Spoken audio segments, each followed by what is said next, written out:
हर हर महादेव। तो आज सुनाएंगे रवि प्रदोष व्रत कथा। रवि प्रदोष में इस कथा को सुनने से भगवान शिव की कृपा प्राप्त होती है। तो सुनिए रवि प्रदोष की कथा।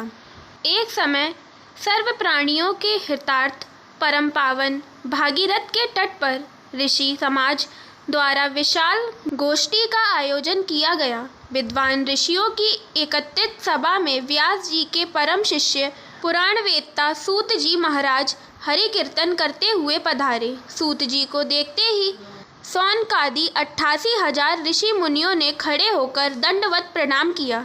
महाज्ञानी सूत जी ने भक्ति भाव से ऋषियों को हृदय से लगाया तथा आशीर्वाद दिया। विद्वान ऋषिगण और सब शिष्य आसनों पर विराजमान हो गए।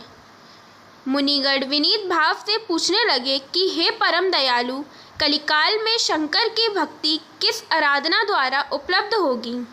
हम लोगों को बताने की कृपा कीजिए, क्योंकि कलयुग में सभी प्राणी पाप कर्म में रत रहकर वेद शास्त्रों से विमुख रहेंगे। दीन जन अनेकों संकटों में त्रस्त रहेंगे। हे मुनिश्रेष्ठ, कलिकाल में सत्कर्म की ओर किसी की रुचि न होगी। जब पुण्य क्षीण हो जाएगा तो मनुष्य की बुद्धि असत कर्मों की ओर खुद ब खुद प्रेरित होगी, जिससे दुर्विचारी पुरुष वंश सहित समाप्त हो जाएंगे। इस अखिल भूमंडल पर जो मनुष्य ज्ञानी होकर ज्ञान की शिक्षा नहीं देता, उस पर परम पिता परमेश्वर कभी प्रसन्न नहीं होते। हे महामुने, ऐसा कौन सा उत्तम व्रत है जिससे मनोवांछित फल की प्राप्ति होती है? आप कृपा कर बताइए। ऐसा सुनकर दयालु हृदय श्री सूत जी कहने लगे कि हे श्रेष्ठ मुनियों तथा सौनक जी, आप धन्यवाद के पात्र हैं। हे आपके विचार सराहनीय एवं प्रशंसनीय हैं। आप वैष्णव अग्रण्य हैं, क्योंकि आपके हृदय में सदा परहित की भावना रहती है। इसलिए हे सौनक सौनकादि ऋषियों, सुनो, मैं उस व्रत को तुमसे कहता हूँ जिसके करने से सब पाप नष्ट हो जाते हैं।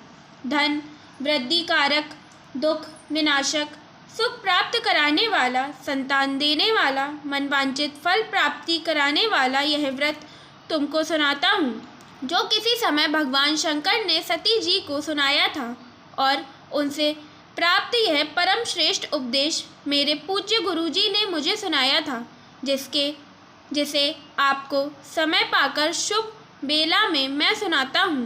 बोलो उमापति भगवान शंकर की जय। श्री सूत जी बोले, हे विचारवान ज्ञानियों, आप शिव के परम भक्त हैं। आपकी भक्ति देखकर मैं व्रती पुरुषों की कथा कहता हूँ। एक गांव में अति दीन ब्राह्मण निवास करता था। उसकी साध्वी स्त्री प्रदोष व्रत किया करती थी। उसे एक ही पुत्र रत्न था। एक समय की बात है, वह पुत्र गंगा स्नान करने के लिए गया। दुर्भाग्यवश मार्ग में चोरों ने उसे घेर लिया और वे कहने लगे कि हम तुम्हें मारेंगे नहीं, तुम अपने पिता के गुप्त धन के बारे में हमें बतला दो। बालक दीन भाव से कहने लगा कि बंधुओं, हम अत्यंत दुखी दीन हैं, हमारे पास धन कहाँ है? तब चोरों ने कहा कि तेरे इस पोटली में क्या बंधा है?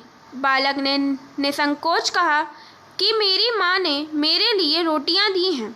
यह सुनकर चोरों ने अपने साथियों से कहा कि हे साथियों, यह बहुत ही दीन दुखी मनुष्य है, अतः हम किसी और को लूटेंगे। इतना कहकर चोरों ने उस बालक को जाने दिया। बालक वहाँ से चलते हुए एक नगर में पहुँचा। नगर के पास एक बरगद का पेड़ था। वह बालक उसी बरगद के वृक्ष की छाया में सो गया। उसी समय उस नगर के सिपाही चोरों को खोजते हुए उस बरगद के वृक्ष के पास पहुँचे और बालक को चोर समझकर बंदी बना राजा के पास ले गए। राजा ने उसे कारावास में बंद करने का आदेश दिया। उधर बालक की माँ भगवान शंकर जी का प्रदोष व्रत कर रही थीं। उसी रात राजा को स्वप्न हुआ कि यह बालक चोर नहीं है, प्रातःकाल ही छोड़ दो, नहीं तो आप राज्य वैभव सबसे ही नष्ट हो जाओगे। रात्रि समाप्त होने पर राजा ने उस बालक से सारा वृतांत पूछा। बालक ने सारा वृतांत राजा को सुनाया।